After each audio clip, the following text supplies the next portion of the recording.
Number 4 लिखा find the magnetic field at point P due to the arrangement shown in figure. Find the magnetic field at point P due to arrangement shown in figure. तो आप देखिए आराम से, ध्यान से देखिए question को देखिए।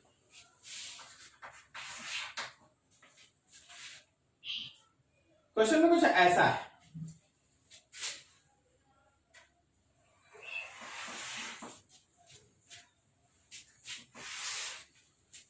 ये बीच में 90 डिग्री बना हुआ है ऐसा।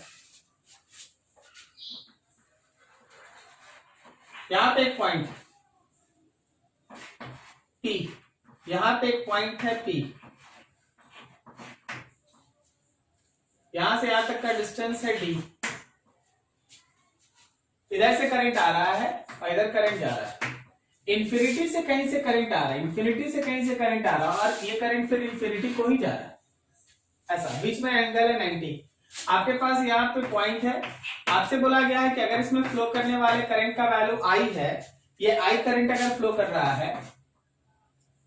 अच्छा ये थोड़ा सा है ना, इस क्वेश्चन में दिख रहा है क्या ना प्रॉब्लम कि दोनों तरफ करंट है ना बाहर दिखा दिया गया डायग्राम में, विच इज नॉट पॉसिबल। कोई भी एक तरफ करंट आएगा दूसरी तरफ जाएगा, ऐसा ही लेके चलना होगा, क्योंकि यहाँ कहीं और से तो करंट आ नहीं रहा। तो अगर मान लो इधर से आएगा तो इधर जाएगा, या इधर से आएगा तो ऐसे जाएगा, दोनों तरफ बाहर नहीं हो सकता। क्या ये समझ में आया पहला चीज? ठीक, चलिए हम जो है उसको लेके बनाते हैं। अभी हम लोग को इसी के बेसिस पे है ना, हम लोगों को इस P पॉइंट पे मैग्नेटिक फील्ड इंडक्शन देखना है। सबसे पहले सोचो जरा ध्यान से, तुम ये बताओ कि अगर हम लोगों के पास कोई एक स्ट्रेट वायर है जिसमें करंट I फ्लो कर रहा है और आपके पास एक पॉइंट है यहाँ से D डिस्टेंस अवे, ऊपर वाला एंड और नीचे वाले एंड में, नीचे वाला एंड बनाता है φ1 और ऊपर वाला एंड बनाता है φ2। क्या वहां पे मैग्नेटिक फील्ड इंडक्शन का इक्वेशन होता है म्यू नॉट बाय, बोलो 4 पाई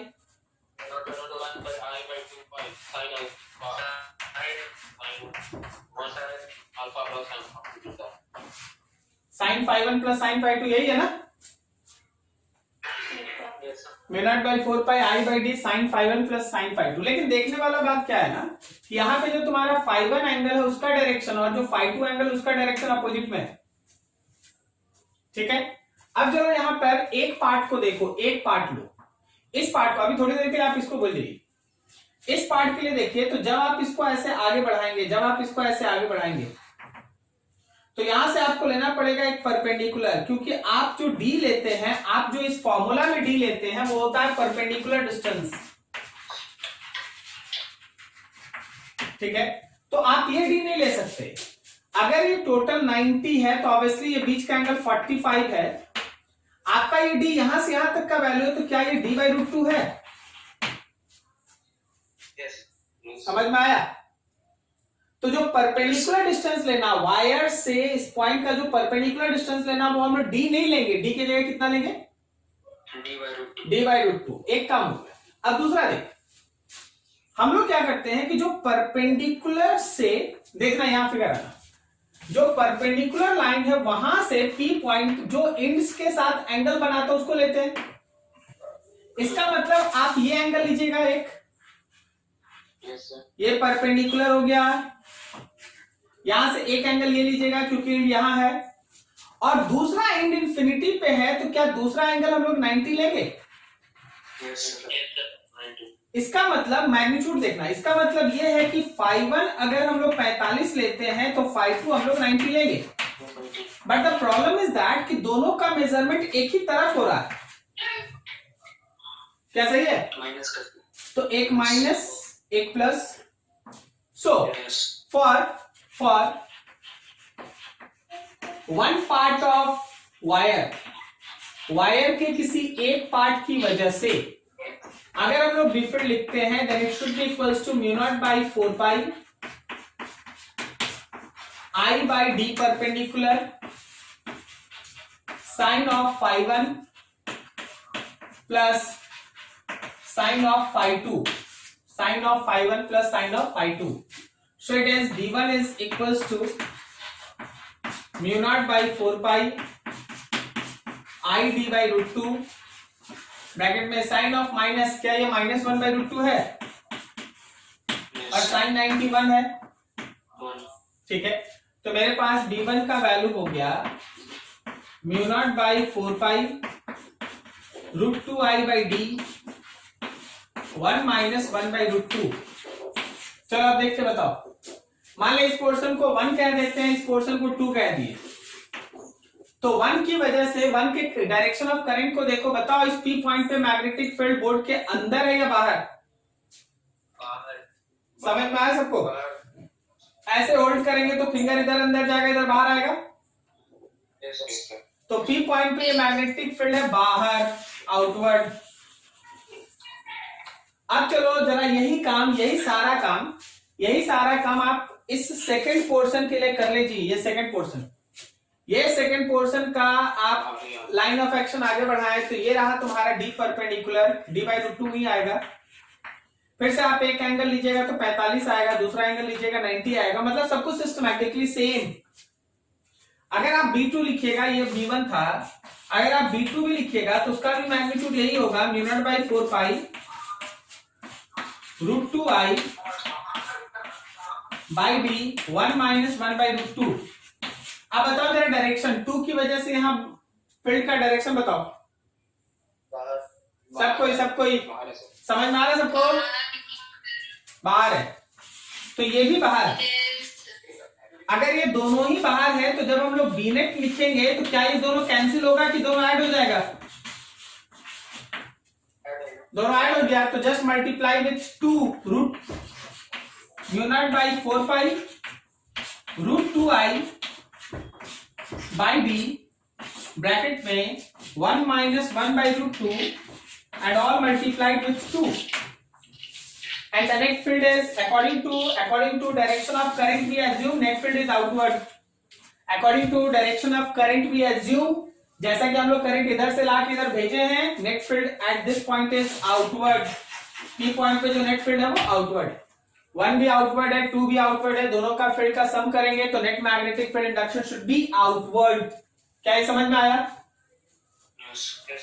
ठीक है, देख लो अच्छे से। जिनका डाउट था स्क्रीनशॉट लीजिए, कोई डाउट है फिर से पूछ लीजिए।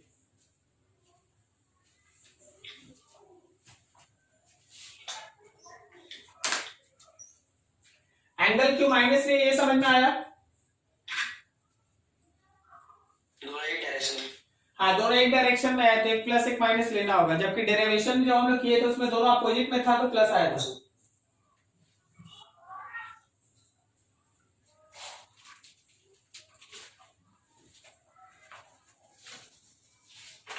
अभी देखना, इसी से मिलता जुलता हमको क्वेश्चन नंबर 16 भी दिखाई दे रहा। आप 16 भी देख लो एक बार, क्योंकि आप लोग डाउट पूछे हैं तो 16 भी एकदम इसी से मिलता जुलता दिखाई दे रहा। देख रहे हो?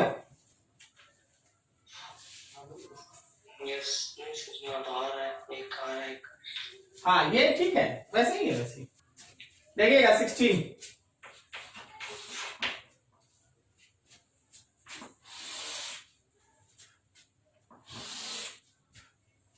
इसमें करंट आ रहा है, इधर से जा रहा है। क्वेश्चन ये लिखता है, wire 2 wires AO and OC, इसका नाम AO है और इसका नाम OC है। carries equal current I as shown in figure. One end of both the wire extended to infinity. Angle AOC is alpha. ये पूरा एंगल अल्फा है। बोला है the magnitude of the magnetic field at the point P on the bisector of these two wires at a distance r from the origin. यहां से r distance away bisector है तो obviously α/2 है। बोला कि इस P पॉइंट पर net magnetic field induction निकालो। हम फिर से काम करेंगे, 1 और 2 लेके अलग अलग, एक का बनाएंगे, दूसरे का उसी हिसाब से सोच लेंगे, एकदम सेम वे। सबसे पहला, यहां से यहां तक का डिस्टेंस ये r है। तुम्हारा क्या r डिस्टेंस परपेंडिकुलर है या निकालना पड़ेगा परपेंडिकुलर डिस्टेंस? भाई निकालना होगा ना। तो देखो ये एंगल अल्फा है, ये r है, तो क्या ये r का साइन α/2 है? तो ये आपके d के जगह पे आ गया, ये आपके d के जगह पे आ गया। अब परपेंडिकुलर के साथ इस एंड का एक एंगल बन रहा है। देखो परपेंडिकुलर के साथ इस एंड का एक एंगल बन रहा है, ये रहा परपेंडिकुलर, इस एंड का एक एंगल बन रहा है, ये एंगल बन रहा है। अगर ये 90 है, ये α/2 है, तो क्या ये π/2 माइनस α/2 है? φ1 आ गया, मान लीजिए φ1 आ गया, तो अब φ2 तो 90 है ना। क्या समझ में आ रहा है आपको? ठीक है, अब जरा सोच, यहाँ फिगर देख, फिगर ध्यान से। फाई 1 देख हम लोग लिए थे इस डायरेक्शन में, फाई 1 इस डायरेक्शन में लिए थे एंटी क्लॉकवाइज, जबकि फाई 2 इस डायरेक्शन में 90। क्या दोनों सेम डायरेक्शन में क्या अपोजिट? हाँ, तो ये प्लसिंग लगेगा। तो हमारा बी फील्ड हुआ एओ पोर्शन का μ0/4 आई by distance perpendicular, D perpendicular के जगह पे आर ऑफ साइन α/2 और साथ में साइन यहां पे है π/2 माइनस α/2 और प्लस साइन 90। क्या ये समझ में आया सबको? Yes sir. μ0/4 I divided by r sine α/2, ये तुम्हारा आर परपेंडिकुलर हो गया जिसको आप डी लिखते हैं। फिर यहाँ साइन φ1 प्लस साइन φ2, φ1 और φ2 इस बार दोनों प्लस में है क्योंकि दोनों अपोजिट में है। जब आप इसको सॉल्व करेंगे ये बी एओ मिल जाएगा and the value is μ0/4 I divided by r sine α/2। चलो बोलो जी, साइन 90 माइनस थीटा क्या हुआ? और साइन 90 का वैल्यू 1। यस बोलो cos α/2 प्लस 1 कुछ होता है क्या? फॉर्मूला वाला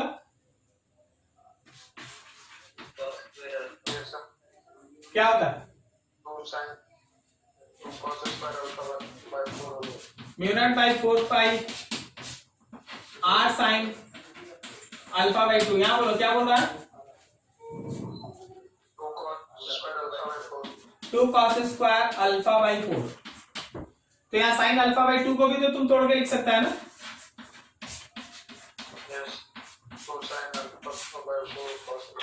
2 साइन α/4 इंटू कॉस α/4। समझ में आ रहा है क्या? साथ में 2 cos स्क्वायर α/4, ये cos से ये स्क्वायर कैंसिल, ये 2 से ये 2 कैंसिल, मतलब एक पार्ट आ गया μ0/4 आई बाई आर। ऊपर देखो cos α/4, नीचे साइन α/4, तो क्या ऊपर में cot α/4 है? कोई दिक्कत नहीं, किसी को समझ में आ रहा है?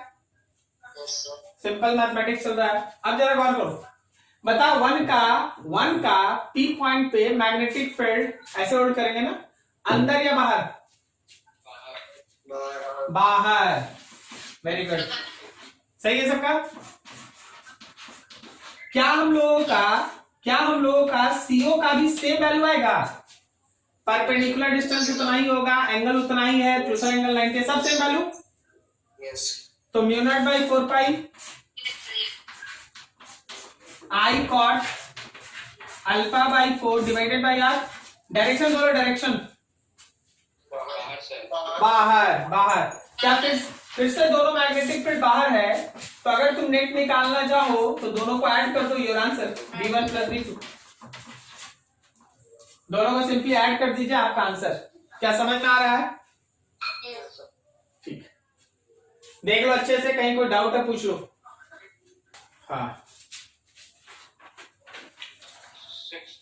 6 लिखा है charge particle having a charge q experience a force F1 in a magnetic field B when it is at when it has a velocity of 1 I cap. The force becomes F equals to Q 1 minus K cap I minus K cap Newton when the velocity changes to 1 J cap. The magnetic induction vector at that point is, आपको B निकालना है। ऐसे question को है ना आप comparison से बना सकते हैं, क्योंकि आप जो फोर्स लिखते हैं, याद कीजिए कि magnetic force F is equal to Q times of B cross B, B field के साथ cross product. Okay, first case में फोर्स की जगह पे हम लोगों के पास है Q minus J plus K cap, Q minus J cap plus K cap. This is equals to Q, velocity की जगह पे हम लोगों के पास 1 आई कैप। मान ले हम लोगों का बी फील्ड में है bx I cap, by j cap and bz k cap. 3 component maximum हो सकता है। ये Q से Q cancel, left hand side में बचा माइनस जे कैप प्लस के कैप, और राइट हैंड साइड में देखो I और I का क्रॉस प्रोडक्ट 0, I और I का क्रॉस प्रोडक्ट 0, I का J के साथ क्रॉस प्रोडक्ट बोलो के कैप ना, हाँ I का K के साथ क्रॉस प्रोडक्ट बोलो minus J cap. Now compare that, आप यहां से कंपेयर करें, कंपेयरिंग LHS एंड RHS। तो देखो जहां के कैप है वहां ये 1 है, तो क्या मेरे B का Y कंपोनेंट 1 आया, और जहां माइनस जे कैप है वहां भी 1 है, क्या सही है ना, 1 ही है ना, तो मेरे BZ का भी वैल्यू 1 आया। तो Y और Z आ चुका है, अब आपको X चाहिए, X के लिए आप सेकंड केस ले लीजिए। सेकंड केस में गौर करो तो force becomes Q I minus K, force becomes Q I minus K cap, Q when velocity becomes 1 J cap cross product with Bx I cap by J cap and BZ K cap। क्या आपको concept समझ में आ रहा है? Compare कर रहे हैं, कंपेयर। फिर से ये Q से Q cancel, I cap minus K cap is equals to J cap और J cap 0 होगा ना, J cap cross I cap बोलो माइनस K cap, और J cap cross K cap बोलो I cap। अच्छा देखिए, आप ऑलरेडी Z और Y निकाल चुके हैं, तो X पे देखिए minus K cap minus K cap, क्या BX भी 1 है?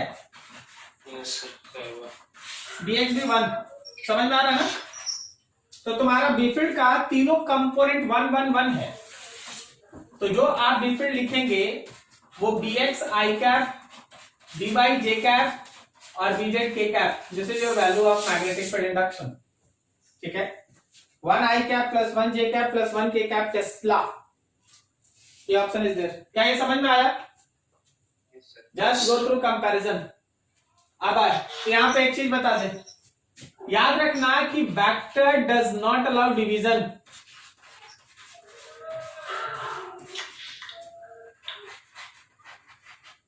वेक्टर में डिवीजन नहीं होता, तो ऐसा नहीं कि बी निकालना तो दोनों को ले जाके डिवाइड कर दिया, क्या समझा? हाँ, तो ये सब बहुत बेसिक चीज है, आपको आता है। क्वेश्चन नंबर 7 लिखा है, charge particle is projected with velocity v not along positive x axis, magnetic field B directed along negative z axis between x equals to 0 and x equals to L.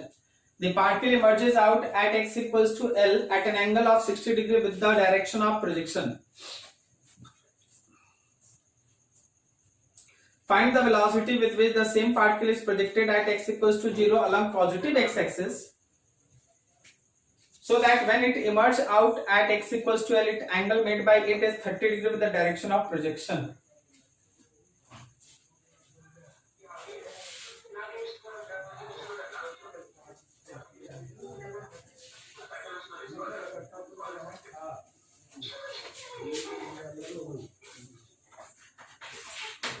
चलो जी, समझो जरा ध्यान से।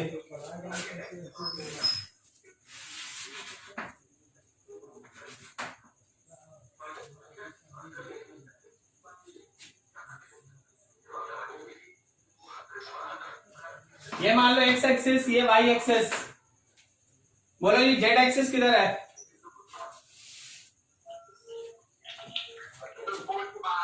Board के बाहर z axis, तो board के अंदर negative z axis. Magnetic field को नेगेटिव z एक्सिस में करना है, तो ये रख दिए मैग्नेटिक फील्ड को नेगेटिव z एक्सिस में।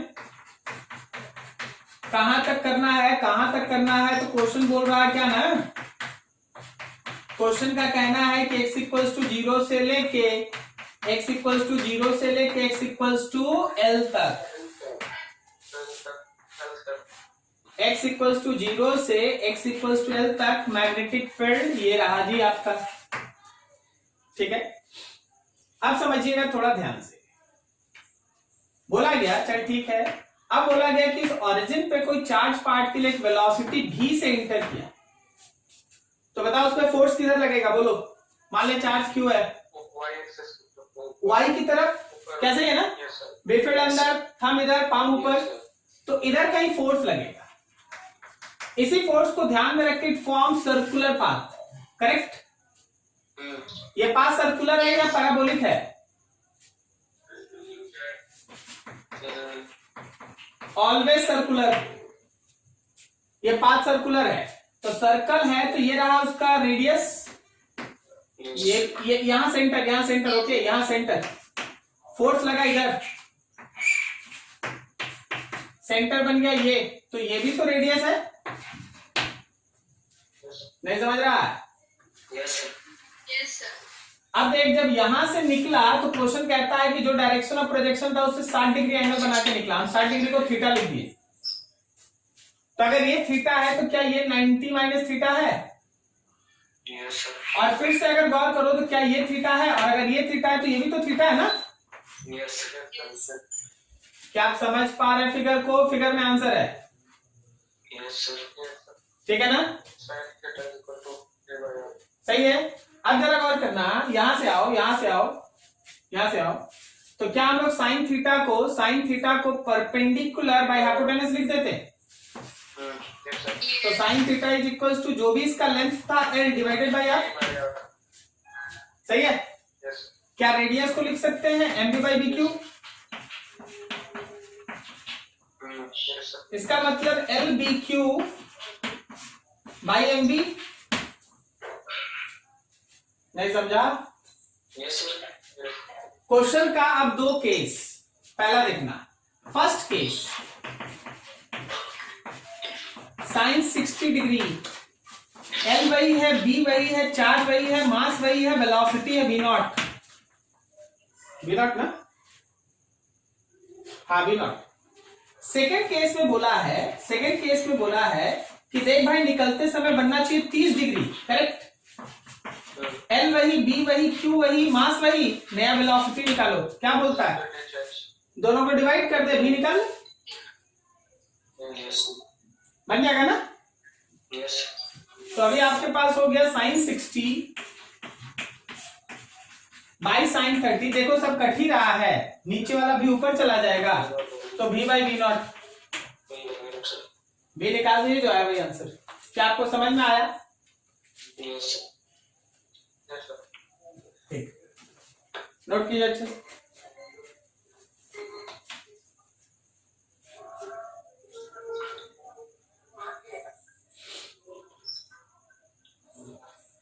क्या यहां इंटर करते समय स्पीड और यहां निकलते समय स्पीड सेम होगा या डिफरेंट?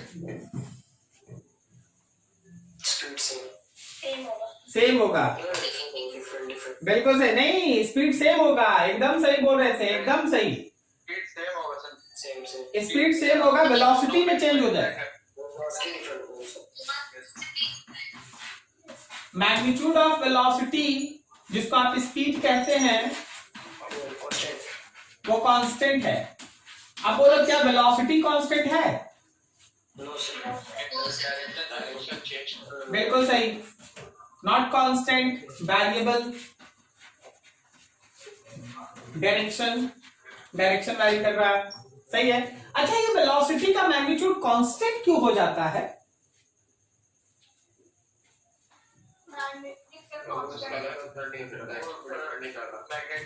मैग्नेटिक फील्ड बस डायरेक्शन चेंज करने में रिस्पांसिबल होता है। क्या सही है? यस। मैग्नेटिक फोर्स जो है वो हमारे वेलोसिटी पे परपेंडिकुलर होता है। अगर परपेंडिकुलर होता है तो एक्सेलरेशन भी परपेंडिकुलर है, ठीक है। So does not change in speed, इसलिए स्पीड में कोई चेंज नहीं होता। अच्छा, स्पीड में चेंज नहीं होता तो क्या काइनेटिक एनर्जी चेंज करेगा? कांस्टेंट, सही है। बताओ, work done by magnetic force कितना? 0, ठीक है ना। पावर ऑफ मैग्नेटिक फोर्स कितना? अच्छा, जब वर्क जीरो है मैग्नेटिक फोर्स का, तो पावर भी तो जीरो होगा। जब काइनेटिक एनर्जी में चेंज हो ही नहीं रहा है तो मैग्नेटिक फोर्स का वर्क जीरो तो उसका पावर जीरो। ठीक है, और आंसर दो कुछ बताओ। मैग्नेटिक फोर्स और वेलोसिटी के बीच का डॉट प्रोडक्ट जीरो, क्योंकि दोनों के बीच का एंगल लगता है 90। बताओ जरा एक्सेलरेशन और वेलोसिटी के बीच का डॉट प्रोडक्ट, अगेन जीरो। समझ में आया क्या? अरे भाई देख, एक्सेलरेशन भी तो वेलोसिटी पे परपेंडिकुलर है, तो डॉट प्रोडक्ट का मतलब हो गया ना, डॉट प्रोडक्ट का मतलब हो गया ए बी कॉस थीटा ना। तो अगर वो थीटा दोनों के बीच वेक्टर के बीच का एंगल 90 है तो उनका डॉट प्रोडक्ट कितना है? जीरो। ध्यान रखना है सब। अच्छे से देख लो इसको, कोई डाउट है फिर से बात कर लो। फ्रेंड का डाउट के हिसाब से ना तुमको एक छोटा सा क्वेश्चन और देते हैं ताकि तुमको समझ में आए कि कब खुद से आपको सोचना पड़ता है। देखिएगा जरा ध्यान से, क्वेश्चन ऐसा है,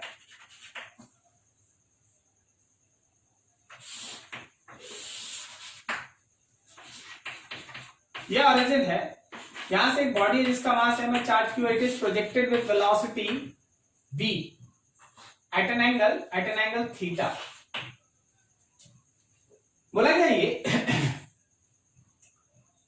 थीटा है, आप ऐसा समझ लीजिए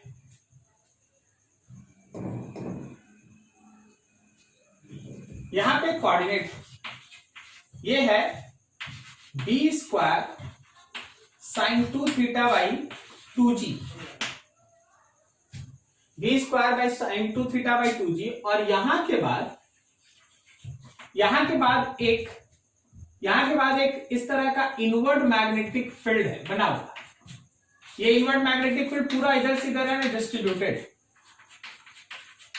एक इनवर्ड मैग्नेटिक फील्ड है ऐसा पूरा, यहां से लेके आगे इंफिनिटी तक है ये मैग्नेटिक फील्ड, यहां से बाद ही है, and that magnetic field is B। ठीक है, बोला गया this projectile find maximum height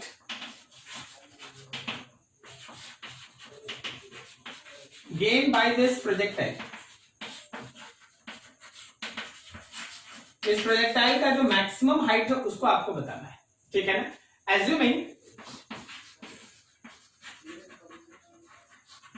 assuming field is uniform, field जो है वो तुम्हारा यूनिफॉर्म है।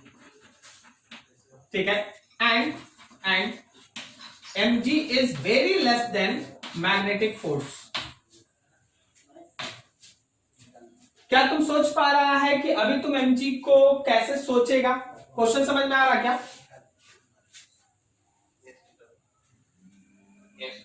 ठीक है, अभी हम तुमसे एक छोटा छोटा ऑप्शन हम पूछते हैं, आप बताइएगा थोड़ा। ठीक है ना, बताइएगा जो इस क्वेश्चन में h मैक्सिमम होगा वो h maximum u² sin² theta by 2g के बराबर होगा।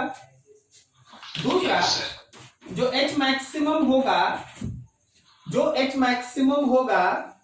वो u² sin² theta by 2g से बड़ा होगा। और third h maximum is less than this. और फोर्थ सर नहीं पता, नहीं निकल सकता सर,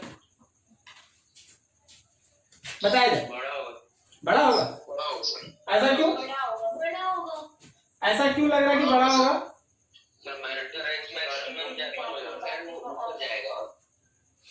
चार्ज अगर पॉजिटिव होगा तब ऊपर चला जाएगा, ये प्लस ही है। क्या तुम इसको पहचान पा रहा है?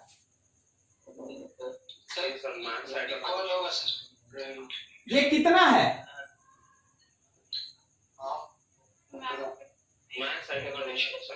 हाँ, क्या ये रेंज बाय 2 है?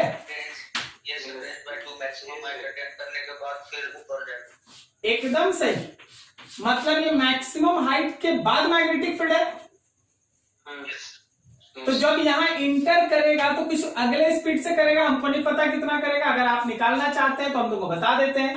क्या ये v का इधर वाला कंपोनेंट v cos थीटा होगा? तो मैक्सिमम हाइट पे यही v cos थीटा से ना इंटर करेगा। अब बता, अभी यहाँ इंटर करने के बाद मैग्नेटिक फोर्स किधर लग रहा है? ऊपर लग रहा है। mg किधर लग रहा है? नीचे लग रहा है। अब देख, इस लाइन का काम आ गया। तो mg को नहीं लेना है, तो क्या यहाँ के बाद ये सेमी सर्कल में घूमेगा? सेमी सर्कल, और फिर यहां से निकलेगा। और जब यहां से निकलेगा तो फिर से v cos थीटा से निकलेगा और उसके बाद नीचे गिरेगा। करेक्ट? तो ये ना हुआ इसका total height maximum. This is H maximum. Obviously it is greater than u square sin square theta by 2g. How much it is? It is nothing else but simply v square sin square theta by 2g plus twice the radius of circle. Twice the radius of circular path. समझ में आया क्या? So you can write that u square sin square theta by 2g plus 2, क्या radius को लिख सकते हैं? mg by bq। Very good. v is not applicable, actually v cos theta is useful ना? Yes. So mv cos theta by bq, this is your answer। क्या आप समझ पा रहे हैं?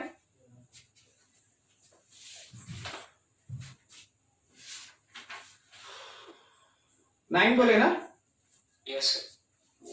लिखा है conducting rod of length L and mass m is moving down a smooth inclined plane of inclination theta with constant velocity v. A current I is flowing in the conductor in a direction perpendicular to the paper inward. A vertically upward magnetic field B exists in space. The magnitude of field B is.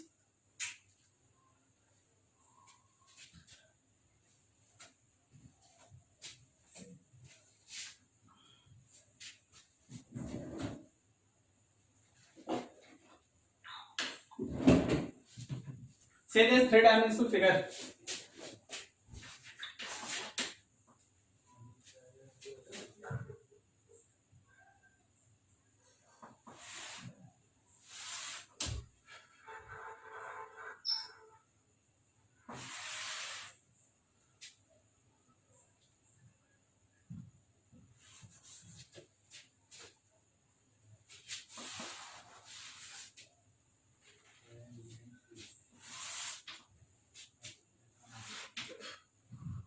मान लीजिए angle theta है, ये मेरे पास कोई एक incline plane है, ये plane,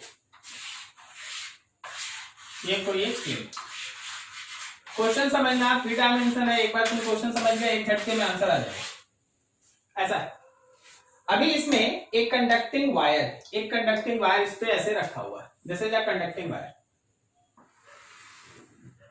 अच्छा सोचिए जरा, अगर आप इस कंडक्टिंग वायर को छोड़ दीजिएगा तो क्या वो इस डायरेक्शन में mg sin थीटा से एक्सलरेट होगा? कोई दिक्कत नहीं, ठीक। लेकिन क्वेश्चन ये कहता है कि भाई ये नीचे जो गिर रहा है ना, वो कांस्टेंट वेलोसिटी से गिर रहा है। अब तो यहाँ खेल हो गया। अगर ये कांस्टेंट वेलोसिटी से गिर रहा है तो ये तभी पॉसिबल है जब पीछे कोई फोर्स इसको बैलेंस करे। ठीक है, अब उसके बारे में सोच। क्वेश्चन अगला लाइन क्या कहता है ना कि ये जहां है उसमें एक मैग्नेटिक फोर्स ऊपर की तरफ लग रहा है, सॉरी मैग्नेटिक फील्ड ऊपर की तरफ लग रहा है। ये भी फील्ड ऊपर, प्लेन के पैरेलल नहीं, ऊपर। ठीक है, अब जरा गौर करना। क्वेश्चन ये कहता है कि आप इसको थोड़ा घुमा के देखिए तो ये वाला एंड आपको बाहर दिखाई देगा। अगर आप इसको घुमा के एक कोने से देखिएगा, अगर आप इस इंक्लाइन को एक कोने से देखिएगा तो क्या आपको ये फिगर ऐसा दिखेगा? ये देखो, ये कंडक्टिंग वायर, इसका क्रॉस सेक्शन, बी फील्ड ऊपर, इस डायरेक्शन में mg sin थीटा, इस डायरेक्शन में वेलोसिटी। समझ रहा है? क्वेश्चन बोलता है क्या है कि इसमें करंट है जो पेज के अंदर जा रहा, लिखा हुआ है, बोला करंट है अंदर जा रहा भाई, अंदर करंट, ये अंदर। अब जरा सोच, B है, I है, L है, तो फोर्स किधर, मैग्नेटिक फोर्स, BIL पढ़ा ना, BIL किधर, एक्स की तरफ, बी फील्ड ऊपर, करंट अंदर, पाम राइट में पाम मतलब फोर्स राइट में है, सही जा रहे हैं? ये थीटा तो ये थीटा होगा, क्या फोर्स का ऊपर वाला कंपोनेंट F का cos थीटा हुआ? सो अगर आप चाहते हैं,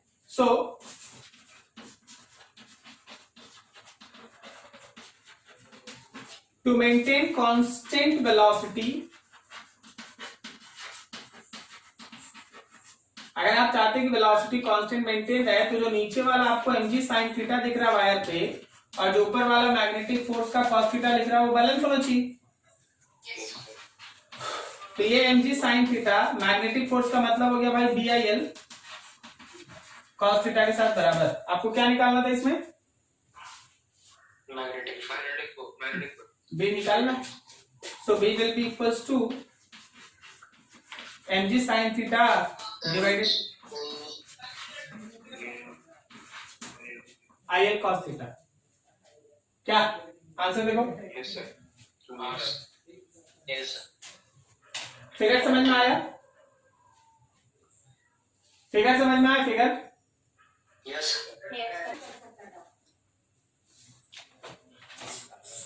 अब देखो जी, नेक्स्ट है 11, 10B। A particle of charge q and mass m starts moving from the origin under the action of an electric force E equals to E I cap and magnetic field B equals to B I cap। I cap दोनों I cap है।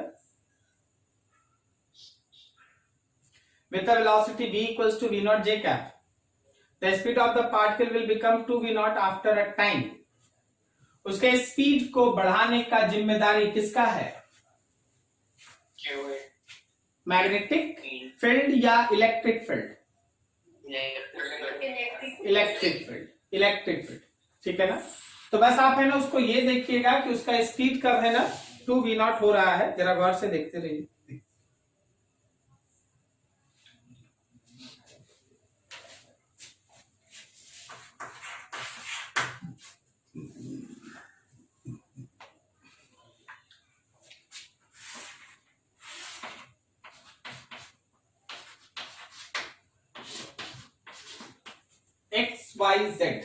X Y Z, ठीक है, लिखा है ऐसा। X की तरफ है इलेक्ट्रिक फील्ड ई आई कैप, और एक्स की ही तरफ है मैग्नेटिक फील्ड बी आई कैप। लेकिन उसके पास जो वेलोसिटी है वो V not J cap, velocity इधर है वी नॉट जे कैप, ठीक है। अब अगर वेलोसिटी है वी नॉट जे कैप और बी फील्ड है इधर, चार्ज है पॉजिटिव, तो क्या उस पे लगने वाले फोर्स को हम लोग लिख सकते हैं electric force plus magnetic force का सम? तो इलेक्ट्रिक फोर्स लिख दिया हम लोग क्यू ई आई कैप, और मैग्नेटिक फोर्स लिख दिए क्यू बी क्रॉस बी।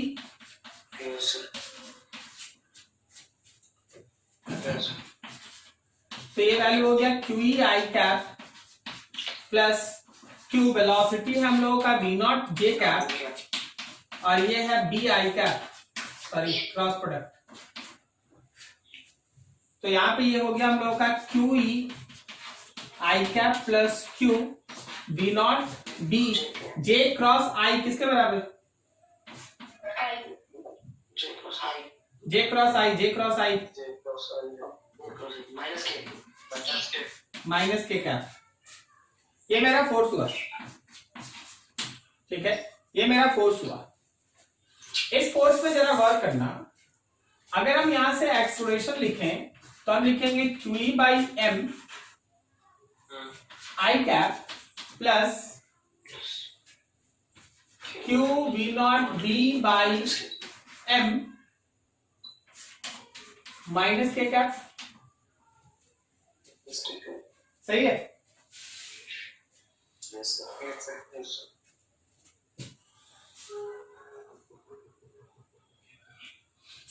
याद रखना है, स्पीड को चेंज करने का रिस्पॉन्सिबिलिटी केवल इसका है।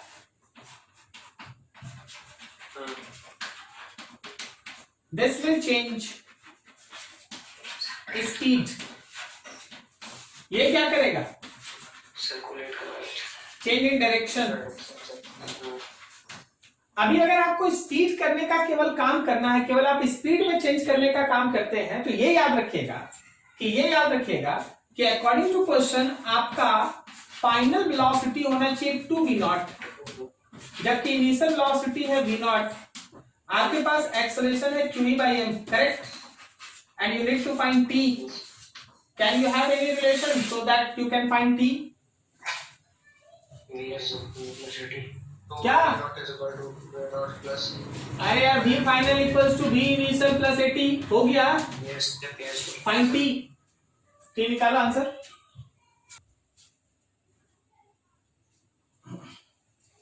Question number 11। A rigid circular loop of radius r and mass m lies in a xy plane on a flat table and has a current I flowing in it.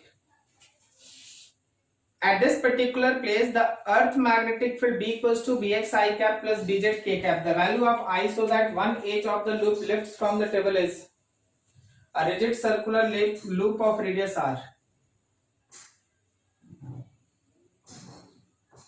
Mass m lies on a xy plane.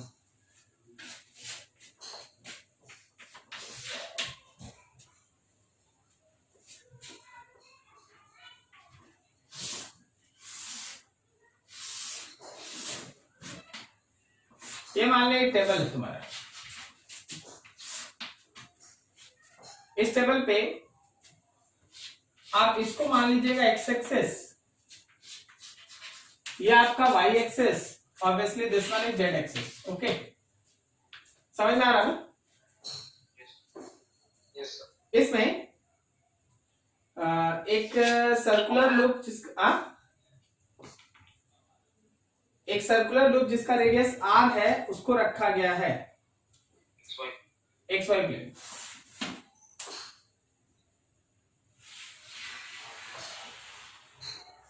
ये एक circular loop है जिसका radius r है, उसको रखा गया।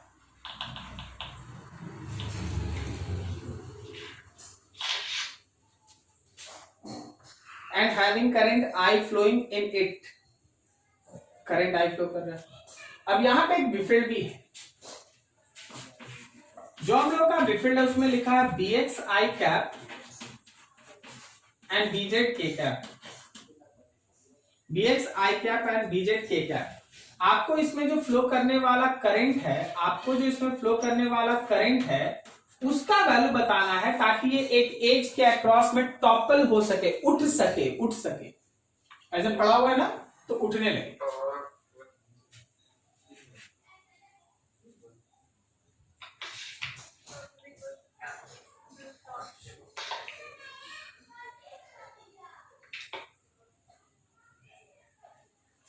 चलिए सुनिए।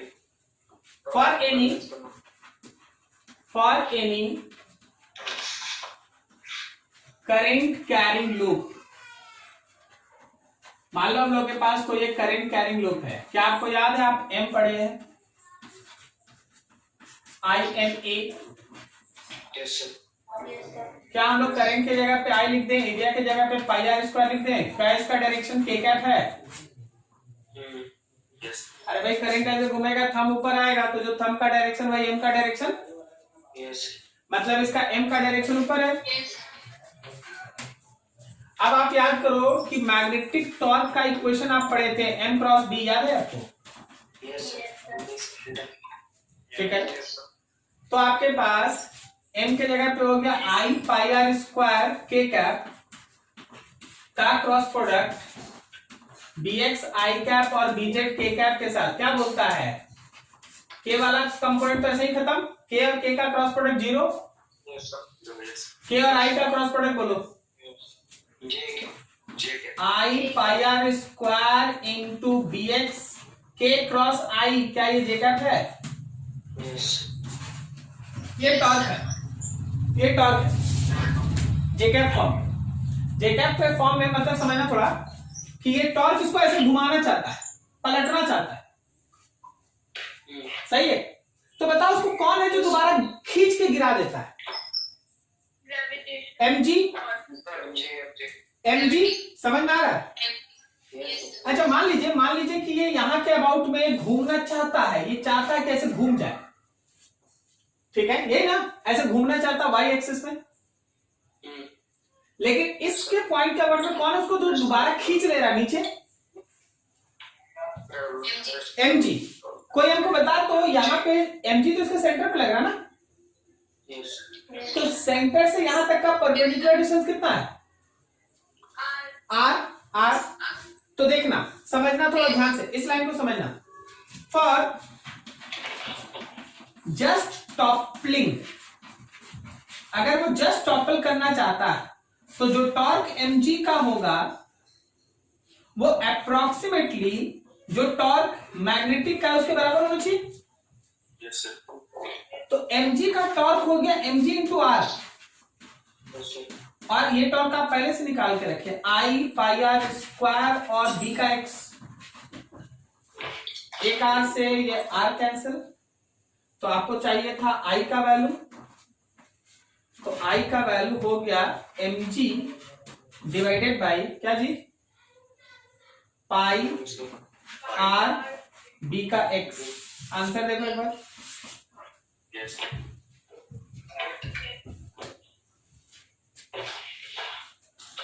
क्या आपको ये समझ में आया? यस क्या आप इमेजिन कर पा रहे हैं कि क्या हो रहा है यहाँ पर? कौन है जो उसको उठाना चाहता है, कौन है जो उसको उठाना चाहता है? Magnetic torque. मैग्नेटिक टॉर्क उसको लिफ्ट करना चाहता है। कौन है जो उसको वापस गिराना चाहता है? mg का टॉर्क। क्या आप समझ पा रहे हैं कि mg का यहां से perpendicular distance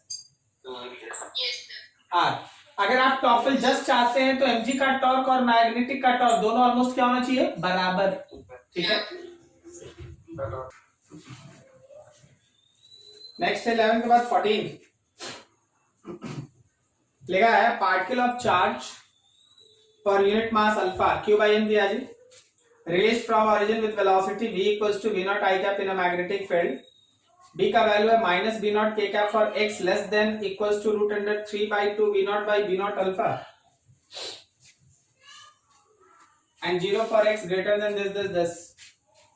The x coordinate of the particle at time t greater than pi by 3 b naught alpha would be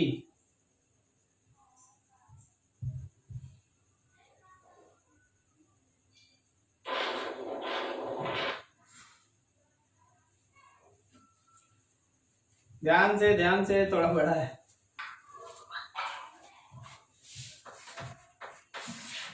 पहले तो कोई डाटा सब है, उस सबको हम लोग है ना पहले देख लेते हैं।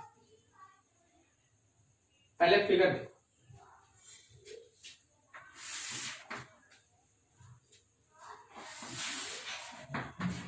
ये X axis, obviously Y axis, बाहर है जेड एक्सिस। क्वेश्चन लिखता है particle of charge per unit mass q by m का वैल्यू जहां भी चाहिए अल्फा लिख लेंगे।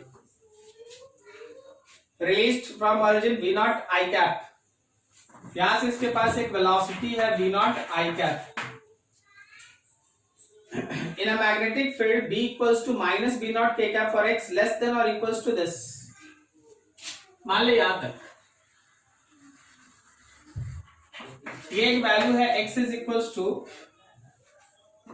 Root 3 by 2 v not by b not alpha. इसके अंदर जरा इक्वेशंस पे ध्यान देना। क्वेश्चन ये लिखता है कि आपके पास जो b है वो है minus b not k cap for x less than और equals to root 3 by 2 of B not alpha. मतलब आप अगर इसके अंदर बात करते हैं तो बी फील्ड जेड बाहर है तो माइनस अंदर, ये रहा बी फील्ड का डायरेक्शन, ये रहा बी फील्ड का डायरेक्शन।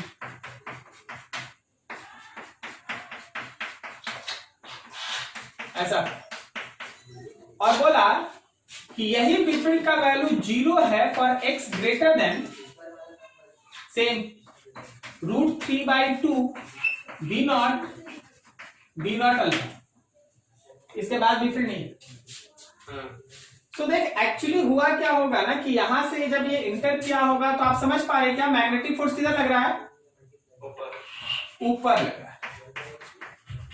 तो इधर कहीं बन गया होगा सेंटर, और उसी सेंटर को लेके सर्कुलेट किया होगा।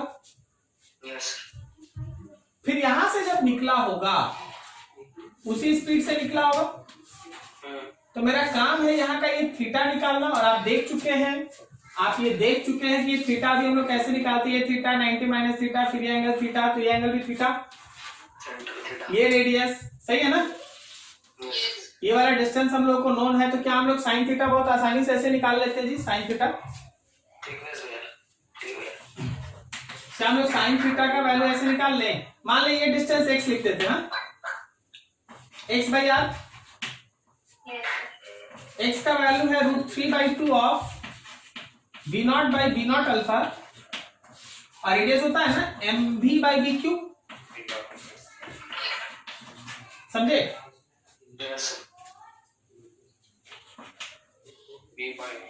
क्या तुमको समझ में आ रहा है, v0 से v0 कटा, v0 से v0 कटा, और क्या तुमको ये समझ में आया कि अल्फा से ये m/q भी कट गया। तो बटा √3/2, इसका मतलब साइन थीटा √3/2 60 डिग्री, मतलब ये थीटा आ गया 60 डिग्री। सही जा रहे, निकला होगा उसी स्पीड से। अब जरा ये सोच रहा कि यहां पे t = 0 टाइम पे था, तो यहां किस टाइम में पहुंचा। क्या वो टाइम निकालना आपको सिखाया गया था, t/2π angle subtended at the centre. t/2π angle subtended by the circular arc at the centre of the circular path, क्या याद है आपको। तो यहाँ टोटल टाइम पीरियड हो गया, t नीचे है 2π, यहाँ पे है 5/3, so it is t/6। और बताओ जरा क्या उस टाइम का इक्वेशन होता है 2πm/bq,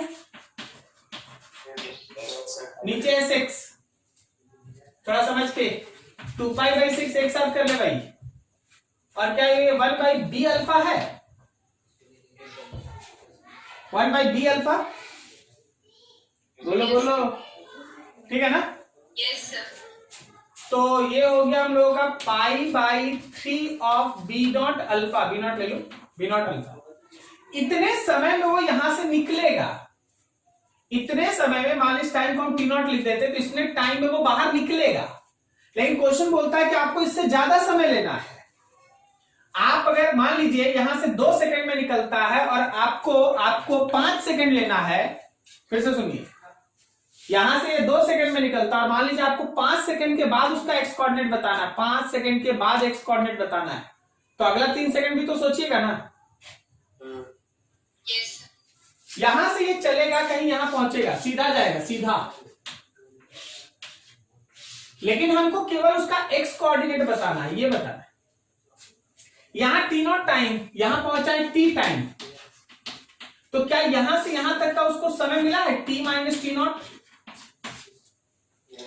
नहीं समझा।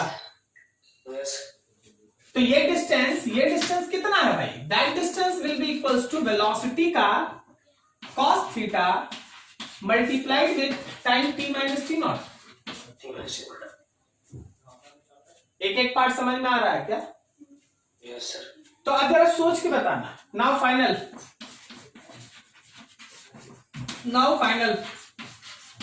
x coordinate, now final x coordinate at t = t। देख, पहले से x था, बाद में d और जुड़ गया, क्या बोलता है। तो x जो पहले से था वो कितना था, √3/2, ये वाला v0/b0 अल्फा, और इसमें आप प्लस किए हैं ये वाला v0 cos theta t - t0। B not cos theta T minus T not. चलो जी सारा वैल्यू पुट कर दो, देखो क्या आता है। √3/2 B not by B not alpha plus B not cos 60 कितना 1/2 टी माइनस टी नॉट आप निकाल रखे हैं पाई/3 बी नॉट अल्फा। देखो कुछ है कौन सा? अरे बोल भाई, है तुम लोग?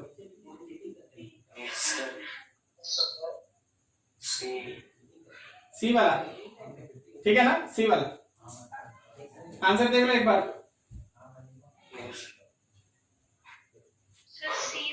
हाँ ठीक है ठीक है। अब आप लोग है ना एकदम 1 मिनट शांति से इसको देखिएगा, कोई भी डाउट होगा दिमाग में बैठाइए कैसे बना है। मेरे बनाने से तुम्हारा ठीक समझ रहा, आपको समझना पड़ेगा यहाँ हो क्या रहा है, ठीक है? ध्यान से करो, कोई डाउट है बात करो, अच्छे से क्वेश्चन पढ़ो फिर से देखो, हड़बड़ाओ नहीं। सब बढ़िया क्वेश्चन मैग्नेटिज्म में एकदम बेस्ट में है।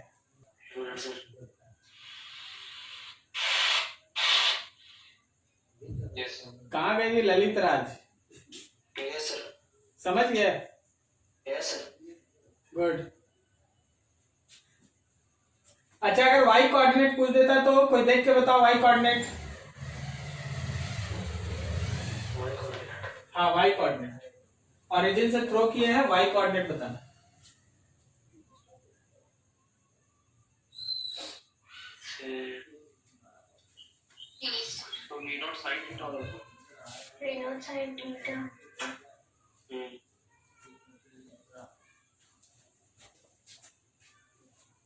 थक गया क्या?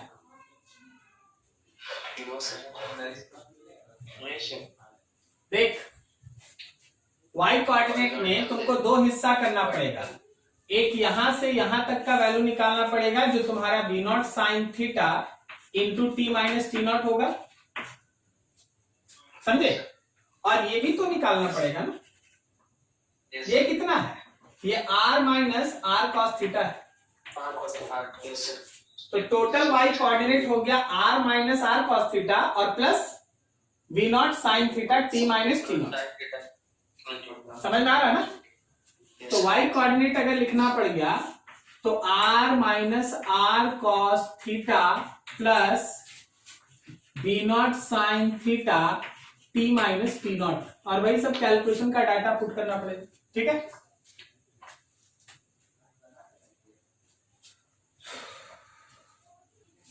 सिक्सटीन तो हम लोग कर लिए ना। आगे 19 लिखा है charge particle of specific charge, फिर से अल्फा। स्पेसिफिक चार्ज मतलब क्या जी? Q/m, हाँ alpha is released from origin at t equals with velocity v naught uniform magnetic field v naught I cap. The coordinate of the particle at t equals to pi by b naught alpha. Pi by B not alpha. कोई हमको question केवल पढ़ के हमको बता सकता है क्या कि इसका पाथ कैसा होगा?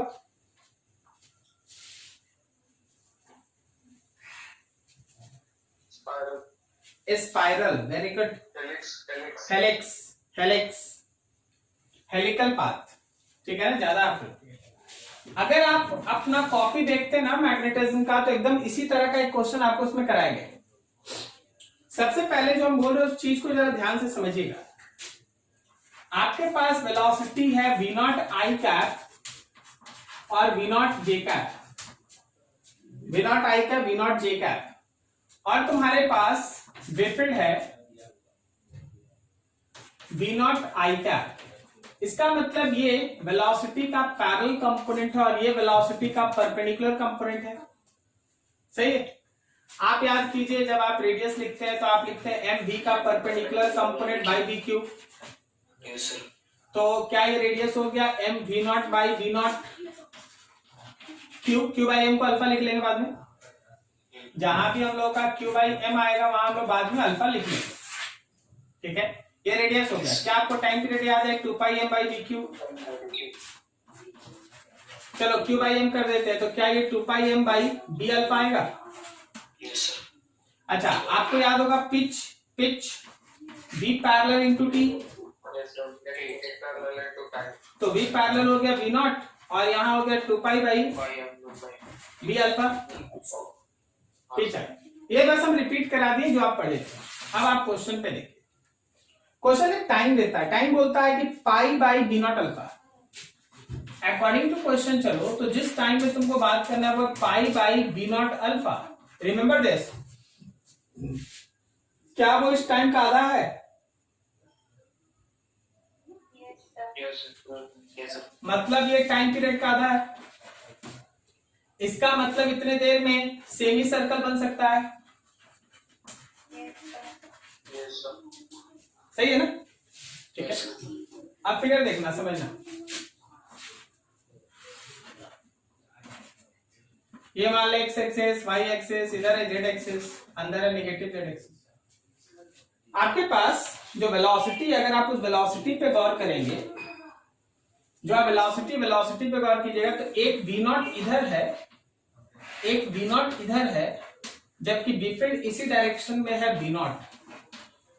तो चलो जरा सोच के बताओ, यहाँ पे ये पाथ तो होगा स्पाइरल, क्या ये समझ पा रहा है? सॉरी स्पाइरल नहीं, हेलिकल, हेलिकल होगा, करेक्ट जाने? Yes sir. कोई हमको बता सकता है कि यहां से चला है t इक्वल्स टू 0 पे, तो t/2 टाइम पे कहां पहुंचा है? क्या ये बोर्ड के बाहर का जेड है, हाँ, और ये बोर्ड के अंदर है निगेटिव जेड। बताइए जो हम लोग का हेलिक्स पाथ बन रहा है वो बोर्ड के बाहर बन रहा है या बोर्ड के अंदर बन रहा है? सबको सोचो, इमेजिन करो, इमेजिन, ये बोर्ड के बाहर बन रहा है या बोर्ड के अंदर? अंदर बन रहा है भाई, अंदर। चल देख यहाँ पे ध्यान से इस सब यहां बनता है, ये सब यहां बोर्ड पे नहीं बनता है। ये तेरा वाई एक्सेस, ये एक्स एक्सेस, ये जेड एक्सेस, तुम फेंका है यहां से, बीफील्ड है इधर। तो अब देखो राइट हैंड के फिंगर्स को, ये जो सारा फिंगर है वो बीफील्ड में रख दिए और थंब को रख दिए ऊपर, ठीक है? तो क्या मेरा पाम बोर्ड के बाहर है या बोर्ड के अंदर? अंदर। तो फोर्स लगेगा अंदर, सेंटर बनेगा अंदर, और ये घूमेगा ऐसे घूमेगा, ये बोर्ड के बाहर कभी आएगा ही नहीं, ये बोर्ड के बाहर नहीं आएगा, ये जब भी चलेगा ऐसे चलेगा, टच करेगा फिर ऐसे जाएगा, जब भी चलेगा बोर्ड के अंदर ही घूमेगा, अंदर, कभी भी बोर्ड से बाहर नहीं आएगा। क्या इमेजिन कर पा रहा तू? ठीक। अब जब तुम इतना सोच लिया तो अब सोचना, अब सोचो तो कि जब ये सेमी सर्कल बनाया तो वो कितना अंदर गया? 2r। सेमी सर्कल मतलब डायमीटर ना?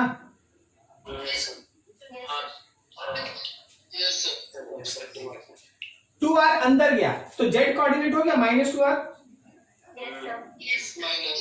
ठीक है? अब सुन आगे, ये ऊपर गया तो y बढ़ा और फिर आ गया उसी प्लेन में, कौन सा प्लेन में? xz प्लेन में आ गया, xz प्लेन में,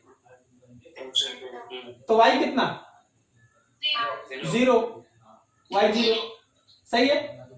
z मिल गया -2r, y मिल गया 0। अब x का बारी, x में वो आगे बढ़ रहा है ना, देख धीरे धीरे x में आगे बढ़ रहा है यहां तक, तो x में वो आगे किस वेलोसिटी से बढ़ रहा है? v नॉट, और इतने समय के लिए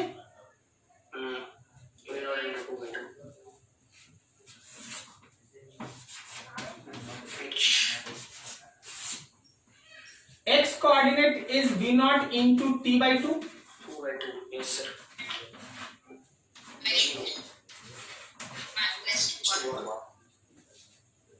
क्या समझ में आया? ठीक है, अब आप डाटा पुट कीजिए, देखिए क्या आता है। तो ये हो गया हम लोगों का v naught pi by B alpha, ये वाला v naught alpha, this is 0 -2, radius में हम लोग लिख सकते हैं ना, b naught by B alpha, b naught by B alpha. देखो कुछ होगा आंसर, आ गए। ये वाला सही है। यस सर सही हुआ भाई वाला फिर से समझा दीजिए तो। हाँ, अपने हाथ से भी है ना थोड़ा काम करना। अपना है ना लेफ्ट हैंड को ऐसे तुम स्ट्रेच कर लो, ठीक है। तुम्हारा थंब होगा वाई एक्सिस, तुम्हारा फर्स्ट फिंगर होगा एक्स एक्सिस और जेड होगा वो तुम्हारा मिडिल फिंगर, करेक्ट। यस तो तुम्हारा जो फर्स्ट फिंगर है वो बिफिल्ड है और जो तुम्हारा थंब है वो वेलोसिटी है। तो अपने राइट हैंड के पाम को रख के देखो फोर्स किधर लग रहा है। यस अंदर अंदर। तो सेंटर अंदर बनेगा। यस अब तुम उसका सेमी सर्कल बना के जाओ, देखो वो सेम प्लेन में आ जा रहा है, मतलब एक्जेक्ट प्लेन में आ रहा है। वाई बढ़ा फिर घट गया। जी सर हाँ सर तो बस वही वाई है ना 0 आ गया क्योंकि वो सेम प्लेन में आ गया, यस सर एग्जैक्ट प्लेन में आ गया। एग्जैक्ट प्लेन का वाई कोऑर्डिनेट 0, ठीक है। जी सर